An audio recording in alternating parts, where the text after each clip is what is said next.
السلام عليكم ورحمة الله تعالى وبركاته. متتبعين قناة كلشي بين يديك، كي دايرين؟ لاباس عليكم؟ كنتمنى تكونوا في احسن الاحوال ان شاء الله. اليوم بغيت نقدم لكم وصفة طبيعية، وصفة لعلاج السعال الحاد. من تجربتي الشخصية، اسبوع كامل وانا كنعاني من الكحة او السعال الكثيف، وخديت كاع الادويه اللي وصف لي الطبيب، فللاسف يعني الكحه ملازماني خصوصا بالليل. لحد ما استعملت هذه الوصفه وما بغيتش نبخل عليكم بها، وبغيتها نشاركها معكم في القناه ديالي. هذه الوصفه وهي وصفه فعاله وكتعطي نتائج جد مرضيه.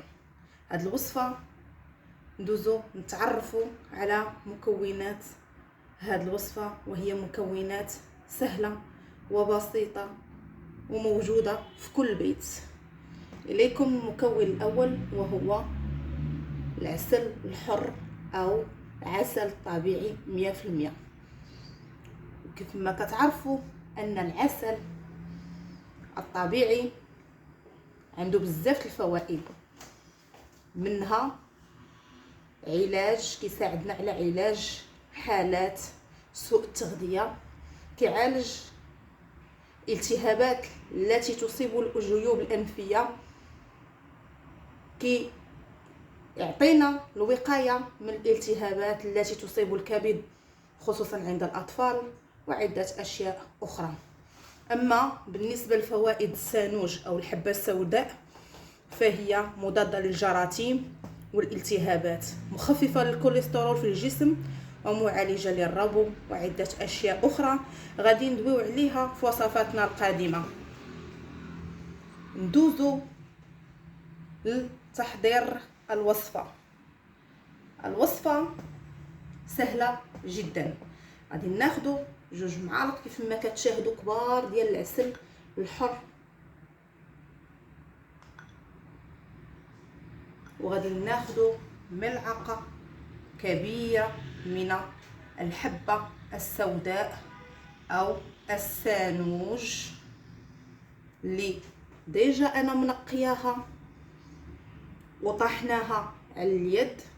وغادي في هذا المقدار ديال 2 معالق كبار من العسل الحر غادي نضيف ملعقة كبيرة من هذه الحبة السوداء، وغادا نمزج الكل بهذه الطريقة حتى نحصل على خليط متجانس من هاد العنصرين بجوج، يعني الحبة السوداء والعسل،